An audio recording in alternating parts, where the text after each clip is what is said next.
There's no question that violence goes up in the United States with every election. We have attacks on Muslims, we have attacks on minorities, we have attacks on voters that people don't like. This happens in every election.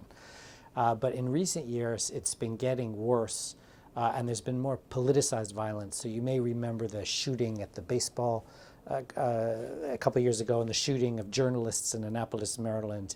And I expect at least episodes like this after the election, where armed gangs would go decide to shoot some people. Whether it escalates to a higher level of armed clashes in the streets like we saw in Charlottesville or with the Antifa and pro-Trump things going on in Portland and Seattle, that depends, I think, on whether it's a close election. If it's a close election and we have counting and lawsuits going on for weeks, I would expect violence in American streets. However, if it's a landslide election, which is about a 40% chance now in favor of Biden, and there aren't a lot of lawsuits in contention, I think things would simmer down rather quickly. So it all depends on what happens on Tuesday.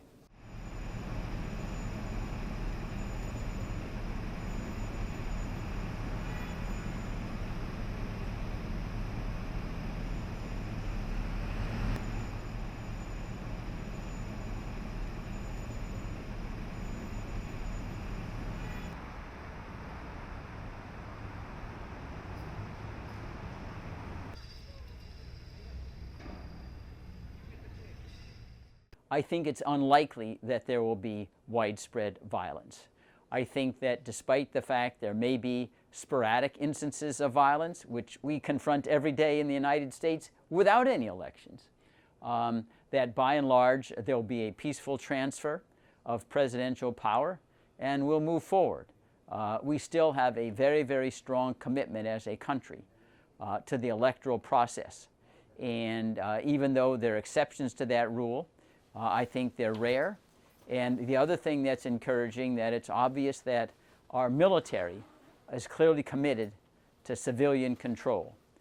And if the president sought to summon the military in a kind of a soft coup d'etat, I believe they would disobey his orders and sustain the electoral process.